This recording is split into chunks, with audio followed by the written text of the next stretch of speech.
Among Cassini's most visually captivating discoveries were the tiny moonlets hidden within Saturn's rings.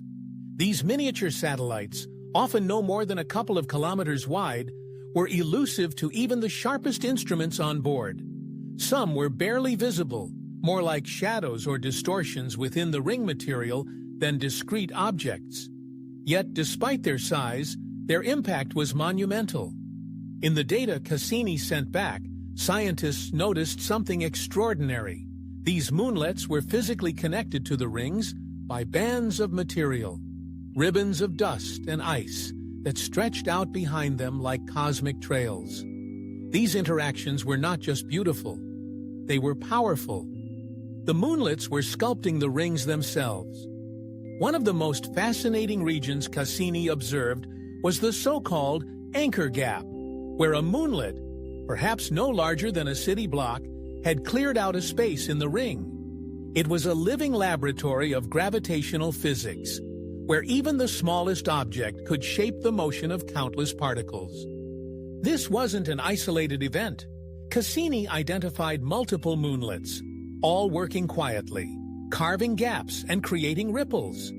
Each had its own gravitational pull, enough to disturb nearby particles and form sharp-edged gaps and waves. The biggest of these moonlets, although still incredibly small by planetary standards, stood out as prime influencers of ring structure.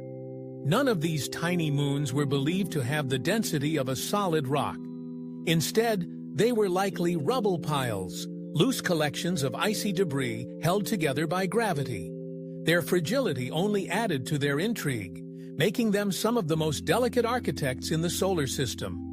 What Cassini gave us was not just photographs, but time-lapse evidence of the rings evolving. These changes didn't happen over millennia. They occurred over weeks and months. Watching Saturn's rings through Cassini was like watching a living system pulse and flow with every gravitational nudge. And this was the beauty of Cassini's close orbits. It allowed us to witness details never seen before. We saw ringlets inside ring gaps, braided patterns, spokes caused by electrostatic charges, and even seasonal changes in ring brightness. The closer we got, the more complex Saturn's ring system revealed itself to be. It wasn't just about icy particles and physics. These findings led scientists to ponder even deeper questions. Were Saturn's rings born from the remains of a shattered moon? Or are they younger than the dinosaurs, formed from some recent celestial catastrophe? The answers are still being debated, but Cassini brought us closer to understanding the rhythm of this ringed world. And every moonlet Cassini tracked was a note in that cosmic symphony. At Infinity Beyond, we celebrate the small wonders of the universe, the moonlets that teach us that size doesn't dictate importance, and that even the tiniest body can reshape the universe around it.